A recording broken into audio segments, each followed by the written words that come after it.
I'm Rich. I'm Aaron. I'm Jelly. And I'm Othello. And we're Fandom United. We'll talk about Ultraman in a minute. But first, before we get started, I just wanted to say rest in peace to Sci-Fi Grandmaster Vonda McIntyre, who recently passed away. Our condolences to her family. She was 79 and she died of pancreatic cancer.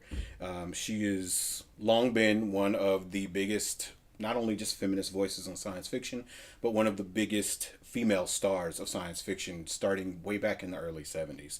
And I didn't even know it until today, but she's the one that actually gave Lieutenant Sulu a first name and gave him the name of Hikaru in the Star Trek novels she wrote. And then that was later added to the movies and made canon. So I just think that's really neat. And that's kind of a nerd alert right there. If you know that, Yeah. you're a Deep nerd. cut Yeah, it's like that's deep cut nerd info right there. So, file that away for a trivia night. And when you get that answer, thank Vonda McIntyre for it. All right, so now I think we should skip on to happier subjects. And let's have Rich and Jelly give us a little dirt on Netflix's Dirt. Why don't you start us off here, Jelly? 'Cause, How do you want me to start? I can start. I think from a pop culture standpoint, I think it's a really great movie for all of us 80s kids, who grew up with Motley Crue, and we knew some of the scandal back in the day and some of the, hijinks they would get into as a group. Especially,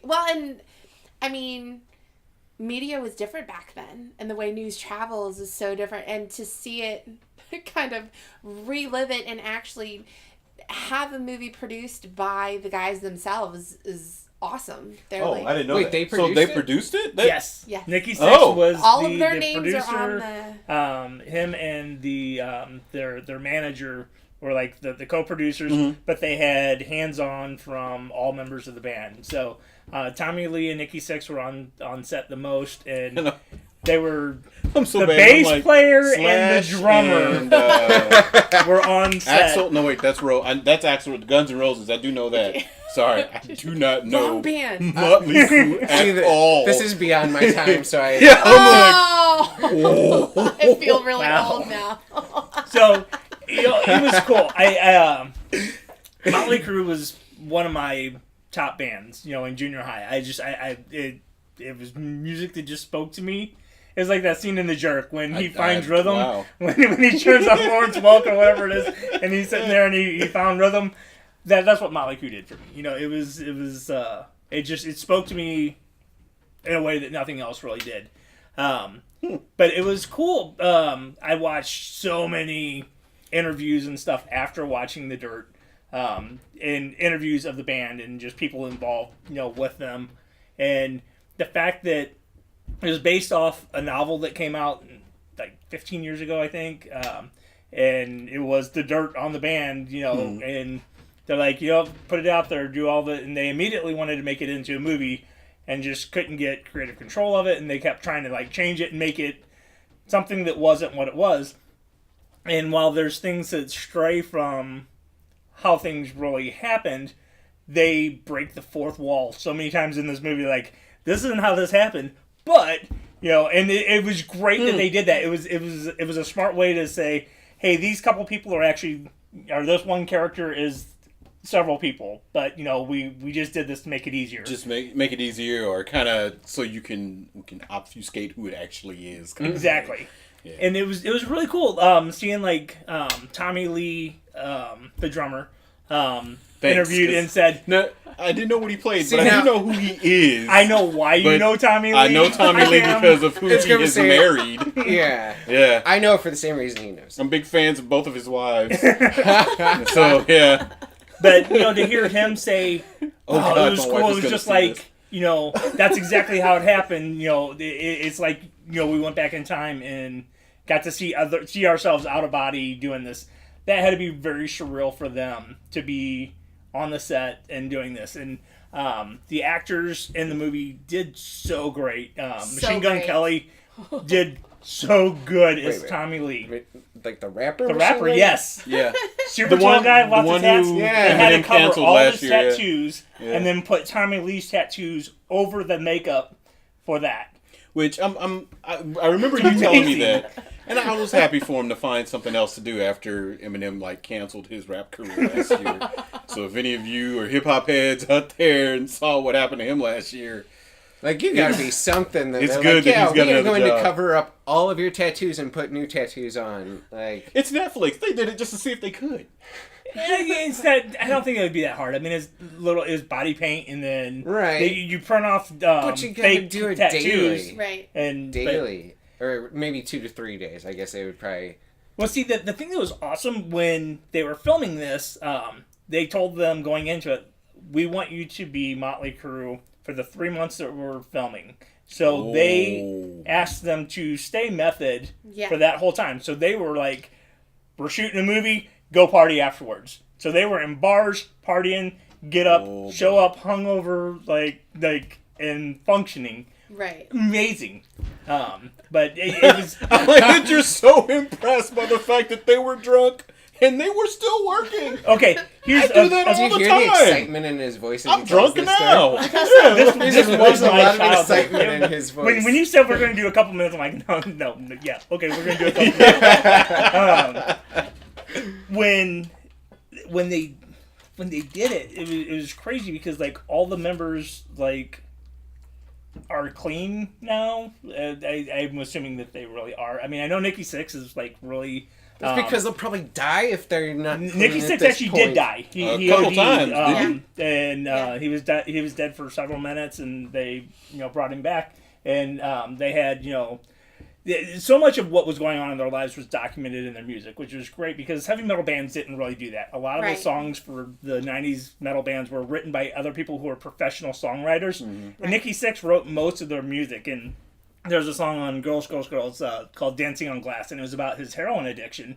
And I think that was either after he died or before he died that he wrote that. I can't remember the timing on that. 15-year-old me could have answered that. But...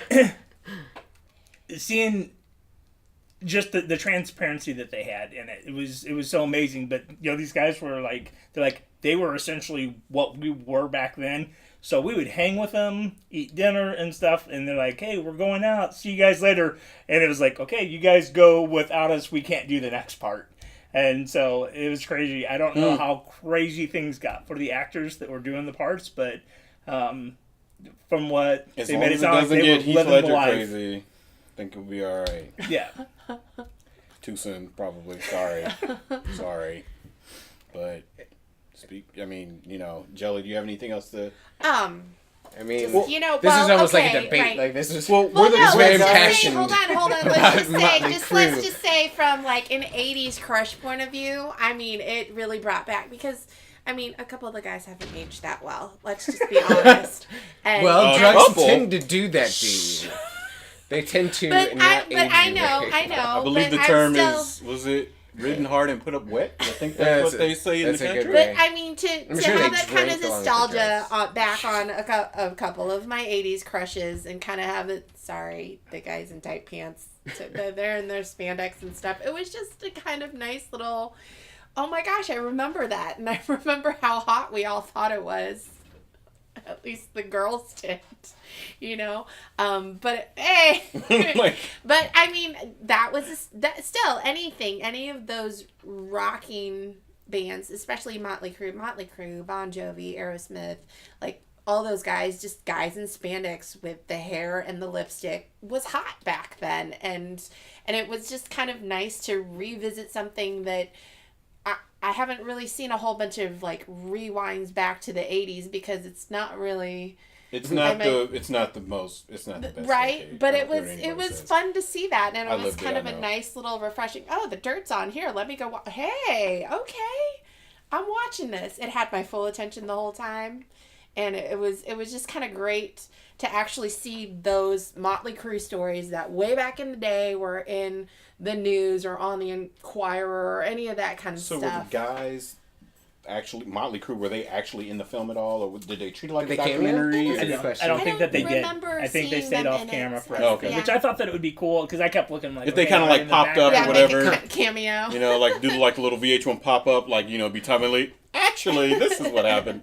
You know, that would, I don't know if it was that kind of thing. There's a lot of set shots where they're like hanging out with them, their younger versions, them in makeup, and it's cool seeing them, old Tommy Lee standing next to young Tommy Lee, and hey, the end.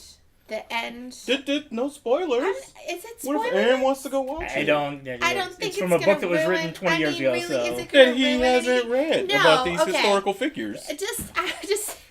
I mean, you credits can at the you can end. spoil it for me. I'm not Let gonna me be hurt. spoil it. Credits at the end. I mean, it really is harmless. You could go pull this stuff off the net. They have the actor, and then right next to it, they have the actual. That's not spoiler. Oh, no. Okay. No, that's but not it's spoiler. kind of nice to see that comparison.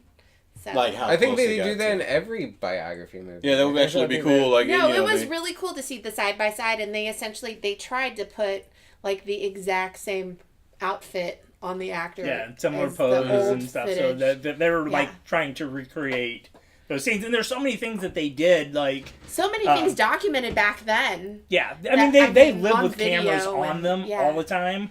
Because they were owning. Hey, we want people to know that we're rock stars. We want to be the biggest thing out there. So Well, I think when something like that happens, when it's a big enough hit to a scene, like because before I don't think they were. I think they might have been. Were they the first big hair band kind of thing? Or they started in just '80. the biggest. And it's funny because I always thought of them being like this huge heavy metal band, but they really started and they compared themselves more to punk than heavy metal. And like when I go back and I listen to the first two albums, I'm like, yeah, they really were. They were like barely, a foot in each camp. But I mean, I like a little punk, and I would have always considered myself more of a metal kid. But like going back and understanding what punk is now, because when you think punk, at least I did. I would think Sid Vicious, Sex Pistols, Punk is metal's dad. and that's really what it was. Or It's like Weird if Uncle. metal had a dad, it would be punk music. It's just what it is. Well, the reason I was asking, or reason I was saying that is because maybe I think they knew. Like you can tell when somebody kind of goes on a meteoric rise, kind of thing. Like we need to document this because this hasn't happened before.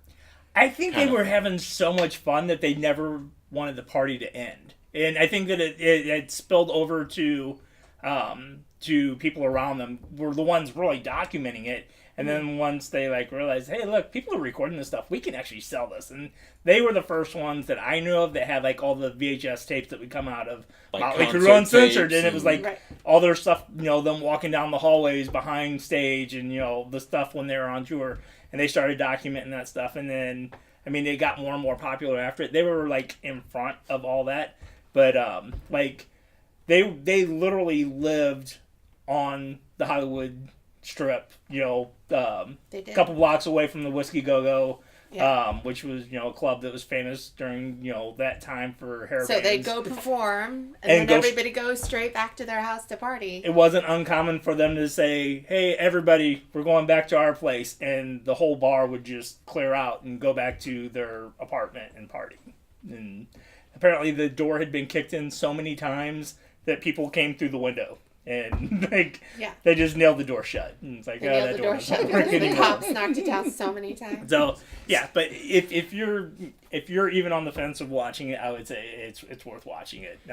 I've heard good things about it, and when I first heard about it, I instantly think, oh, they decided to put it out right as Bohemian Rhapsody came out. But and that was to the me, next they thing I sound was gonna say. completely opposite. That it is nothing like the way that they shot Bohemian Rhapsody. And it's funny, the guy who actually directed it is the guy who directed Jackass, and they're like, okay, we really want you to do this movie, but we don't want it to be Jackass. And he's like, okay, I don't want it to be, super serious. Like, good, we don't want that either. We don't want, because at that point they knew Bohemian Rhapsody was happening, and they had seen some stuff from it, but they didn't want it to be a serious drama either. Like, we still want it to be light, but we want it to have that fun attitude that was Motley Crue. Yeah. And I think that it was something different. I've never seen, because I don't even know what to call it. It's a biopic. It's kind of a documentary type. It is. Well, and still, when they did it POV for all of them, they kind of had their own narrative. That was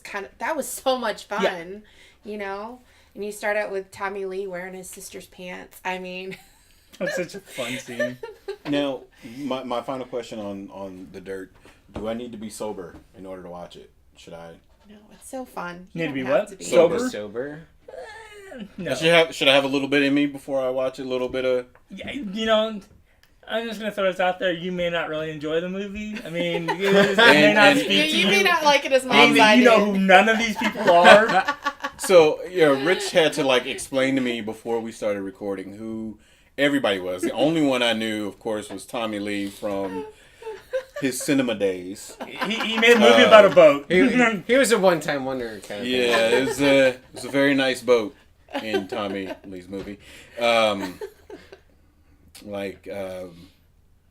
Really nice boat.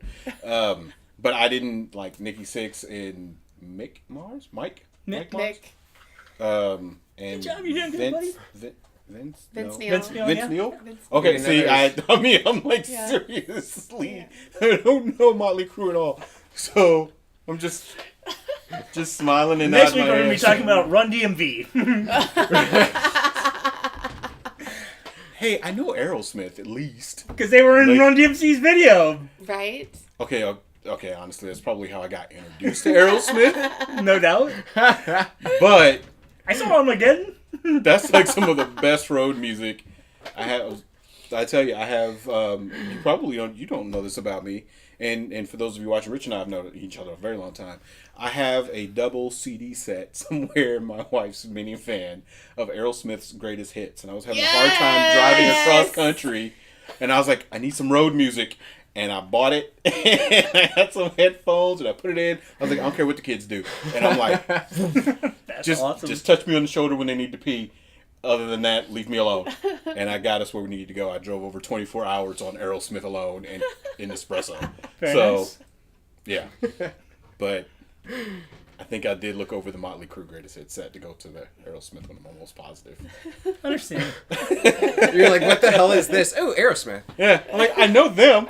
That sounds like road music, right? That's the kind of music that they always play in movies when there's a montage and there's a drive, and it's like Aerosmith or something like that. And I'm like, there you go, that's road music. So that's what I got. I see the logic in that. It works. I do see the It logic really in that. works. So there you go. Pro tip: if you ever have trouble, stand up late or driving somewhere long distance, Aerosmith's greatest hits 2 CD set. They even sell They don't even CDs sell anymore. CDs. They even sell I know, CDs right? anymore. Digital download. Download that off of the Tunes thing, the Napster, whatever you kids use nowadays, and get that. So speaking of crazy antics, I really want to talk about the Joker teaser trailer that came out. Wow. Oh, it looked so amazing. Did you get a chance to see it? I didn't see it yet. Shame on me. You love I know. Joaquin Phoenix. I know. He's one of your old people that you like. And he was What? he was a Old natural people? fit. I think he's for the like the Joker. same age as me, old people. I mean, he was. I've always thought he was the perfect fit for the Joker. I did wasn't like the sold. casting. I did like the casting because I've always thought that Joaquin Phoenix is crazy. Yeah. So I'm like, Yes. who better to play a crazy person Yes. than a crazy person? Mhm. Yeah. I didn't like the idea of them doing a Joker movie because I'm like, I do not care about the Joker's origin, blah, blah, blah. I'll be the first to admit it. And then I saw that teaser trailer today and I was like, holy crap, can I buy a ticket for that yet? That's the first. I was like, when do tickets go on sale? Because I really want to see that movie. That seems to be the main reaction from everything I've seen. Yeah. But once again, if the movie is half as good as the trailer, another strong DC outing. you notice Starting that with Wonder Woman, they have just been knocking them out. when they decided to compartmentalize it and not chase after Marvel's Yeah. extended universe is kind of when it started to solidify because they're not trying to match everything else. But you know They're what I just trying did to tell like a good about story. this trailer is, and I don't know if anybody else noticed it. Well, you did notice it because you didn't watch it. He looked Peer like pressure. a mixture between Jack Nicholson's Joker and Heath Ledger's Joker. Definitely. I noticed definitely. it. And it's almost like at the end of the trailer, if Christian Bale had shown up, I would not have been surprised. It's like, oh, okay. Like it looked like Gotham that Christopher Nolan gave us. It looked like that gritty Gotham, and it and it looked like, okay, this is how this guy gets created and how he's a failed comedian and how it makes him go crazy and all of that. And I'm like, wow, this is going to be really good. The one thing that made me sad to not see in that trailer, which maybe it'll be in the movie, I don't know. I wanted to see him in a tuxedo with a red hood. And yeah, as the Red Hood. As the Red Hood, yeah. Because just the way that it had that feel. I mean, because that was, I really like that storyline. You know, I thought that Well, that I was thought they might go that interesting. way because he was on stage at one point. Exactly. So I thought they might give us that. I don't know. We'll see. The one thing that I thought, this was a strange commentary when I saw it, was, 1985 you make the Joker by dipping him in chemicals. 2019 you make him the Joker by exposing him to humanity. Like, that's what made him crazy, was all the people kind of like bullying him as he was, and he was already nuts, and that was just what... that was the pretty much what tipping happens point. to me every 4 years in this country when we elect a president. I just go crazy. I hate the politics, and so I go nuts. So you expose me to politics, and I turn into the Joker. That's what happens every 4 years. It makes sense. It's like being dipped in a vat of acid. But yeah, so I hope it's a little bit more than that, though. Yeah. I hope the makeup isn't just makeup. Like, There's I a hope deeper something meaning to it. happens. Like, because like in the trailer, they showed him dyeing his hair. Right. And, you know, as we know from watching Batman, that's a result of him falling into chemicals and all of that. Right. And I really want that to be in there. That I want it to kind of be like a backdoor Batman thing. Like, yeah, he was there, but maybe just have it be a scary, shadowy figure as Batman is supposed to be to criminals, and have it be, you know, this giant bat creature and like have it freak him out or whatever. I want it to be something like that. If it isn't, I'll be disappointed, but I don't think I'll just like completely hate the movie because of it. Based on the strength of that trailer alone, they would have to really screw that movie up in order for me to hate it, because I kind of dig crime dramas, crime movies, and that looks like that's just going to be it. It looks like have you ever seen Taxi Driver? Ooh. That's what it made me think of. It made me Yeah. think of Taxi Driver. See, and now you know why the people who cut trailers make so much money. Yes. Yeah. Because you Right. can make a very deceptive trailer that makes Right. a Yes. movie look phenomenal. And then Yeah. you go and see it, and it's like, boop. But hey, once they got their that 'Cause- first 150 million or 200 million, then... The guy that did the Rogue One trailer, I mean, they should get an Oscar just for doing that, because none of that was in the movie. I mean, I loved Rogue One. Right. I loved Rogue One. Don't get me wrong. But none of the trailer, not one bit, was in the movie. Not a lot of not a reshoots. scene of The the interesting trailer. thing is, I think I remember at least 2 trailers where, like, the line in the movie was like, I want to see it, like, that was what got me to watch the movie. And then I watched the movie and that line wasn't in the movie. Right. Maybe I went to sleep during that part. I need to see it again. Yeah. Yep. Same thing. So, before anybody else have anything else on Joker before we get away from going on talking about DC Comics, because if we do, I'll start talking about DC Universe changes, and I want to save that for next week. That's your Okay. mouth. Too. That's I don't know about that one. Ultraman. Ultraman. Let's talk about Ultraman. Since I gave the sign at the beginning of the show, we have to talk about Ultraman. Otherwise, we won't cash that check I wrote.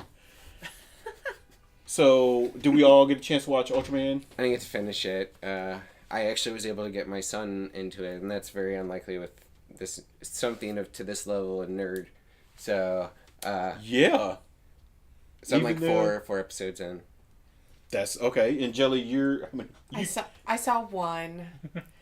Well, I think, but I'm kind of on the same lines as Rich, where it's kind of like I wasn't entranced enough to want to watch the next one. But that's my personal opinion. I also don't know anything about the old Ultraman. Yeah, I think that's So- Did you watch the original? But I did not. I was not a fan of Ultraman. You know, that and Johnny Sokka was like, I don't really care about either one. They were just before my time. But, I mean, they were still around. Some kids who had, like, older siblings knew. My siblings were, like, 13 years older than me. Wow. So that was a big enough gap that they weren't into it and still watching cartoons. But when I watched it, at first, you know, the animation just grabbed me. I'm like, wow, this is really smooth animation. You know if that's really bad animation? Nope, it's good animation. I still can't make up my mind whether it was I'm good gonna or bad sit here and animation. watch it to make sure if it's Yeah. good or And that's bad. what I did for almost the whole first I want episode. to make It's sure. like, Let's see if I hate I'm you or so not. on the fence of I like aspects of the animation, and other stuff is like I don't like this at all. And I was telling Othello earlier, looking at it, a lot of it looks like that it was film live action, and then they just rotoscoped characters over that. And then there's times where it looked like that the backgrounds were just a 3D model, and then they put a texture on it to make it look cartoony. But me and Ethel agree we're bigger fans of hand cell animation. I much prefer hand drawn. There's It always just just makes a- me old. I just like hand drawn But animation. though, I mean, you're talking about a property that's already got nostalgia built into it. I mean, this is a show from late 70s. And that first episode is a lot of fan service And for it the was. original Oh, show. yeah. It is. They're like, this is a direct sequel, and this is where the original Ultraman ended up. And hey, this is why he doesn't grow to that size anymore, and this is why. And I mean, they broke it all down in that first 30 minutes, which was very impressive. I had a lot of nostalgia built into it because in my generation it was Power Rangers, and then my dad was one who watched Ultraman. Ultraman He's when he like, was a well, kid, so it's Power probably- Rangers is essentially Ultraman. I was like, okay, so I went and watched it with him. So it was really more the nostalgia factor of, hey, I used to watch this with my dad. And that's cool. So that's what brought me into the new one. Now, And did you watch I like the new one that. with your dad at all? No, he wasn't. He's not into it anymore. Like, he's a different kind of nerd now.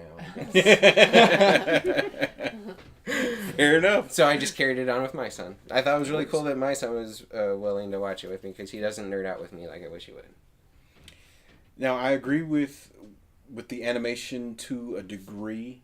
I much prefer hand drawn, the old school animation. You give me some Cowboy Bebop, and I'll sit there and watch it all day. Some Samurai Champloo, I'll watch it all day.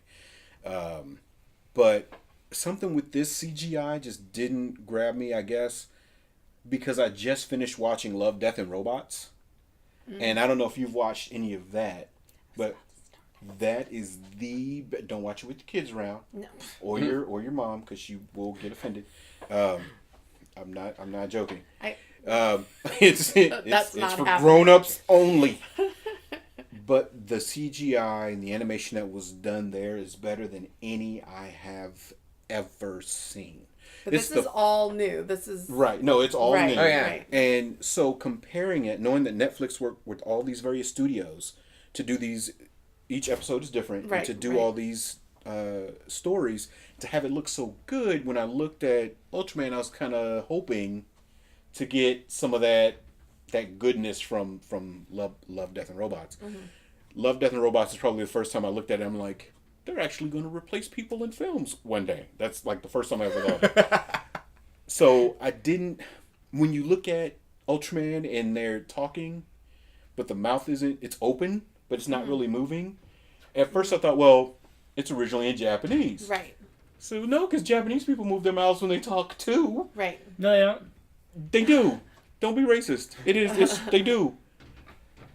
I'm pretty sure they do. It is originally I'm not Japanese. racist. I'm You're pretty the one that sure. said that they move But their you know, mouths. I I'm think just we saying they talked all about do, this. right? We Everybody talked moves about their this mouth when they 'cause talk. part of my and there's that part of me that always usually has the captioning on just so Hate that I the don't captioning. miss. Oh. I don't miss anything. That's Yeah, but- there's that part of me that hates missing any of the Then story. you're reading the movie and not So- watching it.